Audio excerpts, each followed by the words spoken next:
Fact finding team ইতিমধ্যেই এসে পৌঁছেছে আর এবার কসবা ল কলেজে বিজেপির ফ্যাক্ট ফাইন্ডিং টিম পুলিশের সঙ্গে কথা ফ্যাক্ট ফাইন্ডিং টিমের। কসবা কাণ্ডে আজ রাজ্যে ইতিমধ্যেই এসে কিছুক্ষণ আগে এসে পৌঁছেছিল বিজেপির ফ্যাক্ট ফাইন্ডিং টিম। 4 সদস্যের প্রতিনিধি দল এসে কলকাতায়। প্রতিনিধি দলে রয়েছেন প্রাক্তন কেন্দ্রীয় মন্ত্রী ও পুলিশ কর্তা সত্যপাল সিং, দলে রয়েছেন প্রাক্তন কেন্দ্রীয় মন্ত্রী মীনাক্ষী লেখি, বিজেপি সাংসদ বিপ্লব কুমার দেব।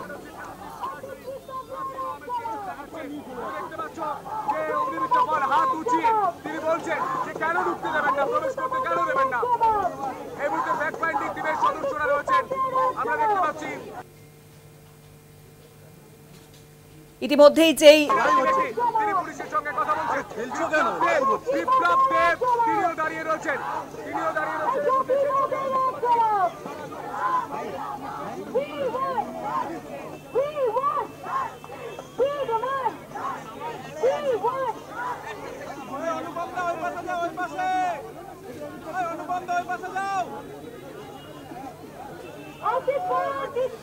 আজকে কসবা ল কলেজে আসার কথা ছিল বিজেপির এই ফ্যাক্ট ফাইন্ডিং টিমে। তারা ইতিমধ্যেই কসবা ল কলেজের সামনে এসে পৌঁছেছেন। তাদের বাধা দেওয়া হচ্ছে, বাধাগ্রস্ত হচ্ছে তারা ঢোকার বুকে। আর সেই ছবি দেখছেন। আর বিষয়ে আরো জানবো, এখন ফোন লাইনের সঙ্গে রয়েছেন আমাদের প্রতিনিধি শুভঙ্কর মন্ডল। শুভঙ্কর, এখন কি জানা যাচ্ছে? বিজেপির ফ্যাক্ট ফাইন্ডিং টিমকে কি কসবা ল কলেজের ভিতরে ঢুকতে দেওয়া হবে?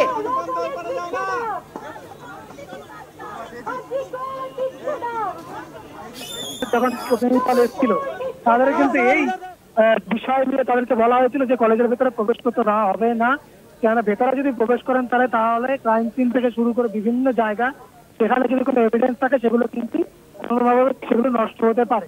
এবং এই তথ্যের কিন্তু জোর দিয়ে পুলিশের তরফ থেকে বলা হচ্ছে তাদের ঢুকতে দেওয়া হবে না, যেখানে রীতিমতো ক্ষিপ্ত হয়ে গিয়েছিলেন কিন্তু মহিলা কমিশনের যারা প্রতিনিধি ছিল। আজ কিন্তু বিজেপির যে প্রতিনিধি দল বলা যেতে পারে কমিটি, তারা কিন্তু দেশের বাইরে এই মুহূর্তে দাঁড়ানো ডিসি বিদিশা কলিতা রয়েছেন এবং অন্যান্য পুলিশ আধিকারিকরা রয়েছেন।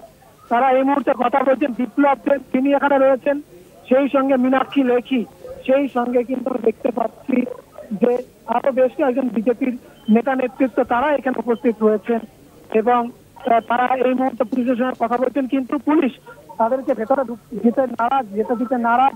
সেই একটাই কিন্তু কারণ তারা জানাচ্ছেন, যেহেতু ক্রাইম সিন এই কলেজ ভেতরের প্রেমিসেস, ফলত যদি ভেতরে তারা যান তাহলে কিন্তু সেই যে প্লেস অফ অর্গানাইজ সেই জায়গাটা কিন্তু কোনো না কোনোভাবে নষ্ট হতে পারে, সেই সম্ভাবনা তৈরি হতে পারে। যে কারণে কিন্তু তাদেরকে এই মুহূর্তে এখানে আটকে দেওয়া হয়েছে গেটের বাইরে।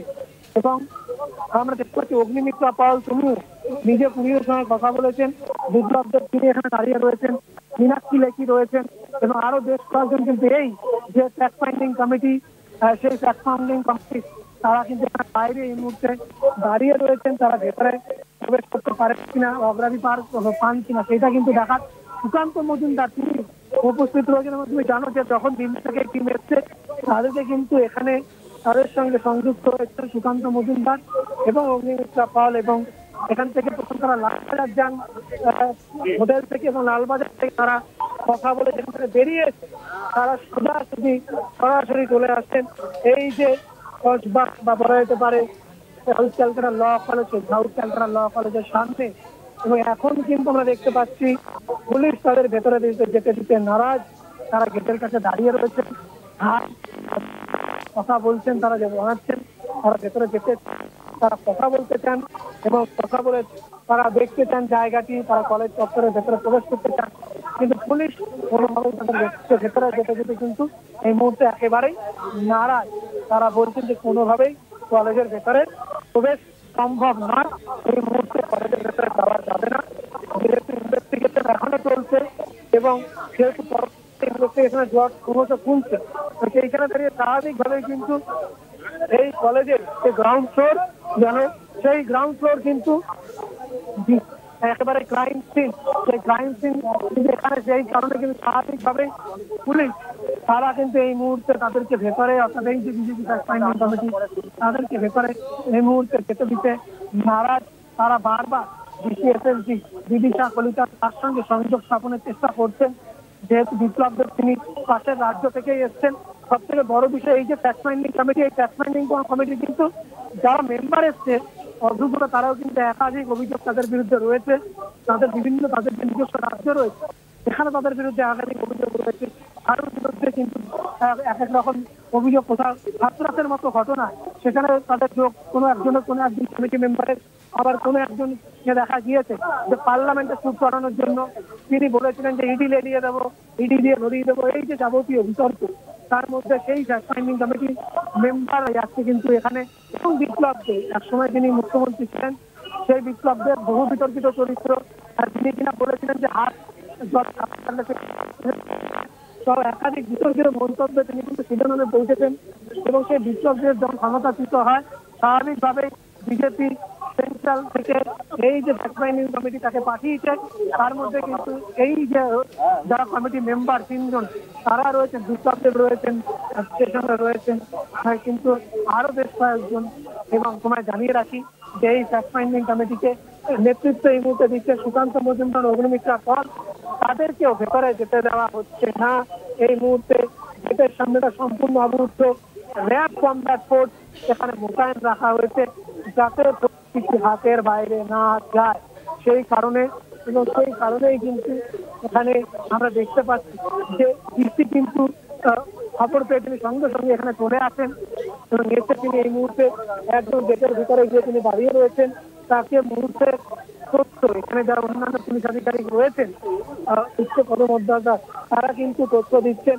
এবং এইখানে যে ফ্যাক্ট ফাইন্ডিং কমিটি দাঁড়িয়ে রয়েছেন তারা অপেক্ষা করছেন যে কখন তারা ভেতরে যেতে পারবেন বা কথা বলতে পারবেন। আদতেও তারা এই মুহূর্তে কথা বলতে পারবেন কিনা, আদতেও ভেতরে যেতে পারবেন কিনা, যেটা তাদের দাবি ছিল যে কমিটি এসে তারা ভেতরে গিয়ে দেখবেন, পর্যবেক্ষণ করবেন, তারা দেখবেন।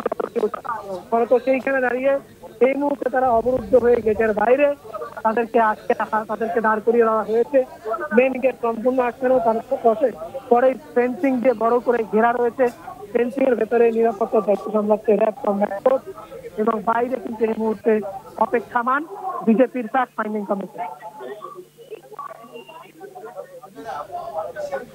অনেক ধন্যবাদ শুভঙ্কর, ফোন লাইনের সঙ্গে ছিলেন প্রতিনিধি শুভঙ্কর মন্ডল। এখন কসবা ল কলেজের সামনে থেকে রয়েছেন আমাদের প্রতিনিধি। ইতিমধ্যেই ফ্যাক্ট ফাইন্ডিং টিম সেখানে পৌঁছেছে, সুকান্ত মজুমদার, অগ্নিমিত্রা কিন্তু উপস্থিত রয়েছেন। কিন্তু বিজেপির এই ফ্যাক্ট ফাইন্ডিং টিমকে কার্যত বাধাগ্রস্ত হতে হয়েছে, কসবা ল কলেজে ঢুকতে পারছেন না তারা। আর আজকে আমরা দেখেছিলাম যে কসবা ল কলেজের সামনে থেকে সেই কলেজের পড়ুয়ারা সেখানে সাংবাদিক বৈঠক করেন। মূলত ছাত্রীরা তারা স্পষ্টত বেশ কিছু অভিযোগ সামনে এসেছেন যে নিরাপত্তা কোথায় এই কলেজে।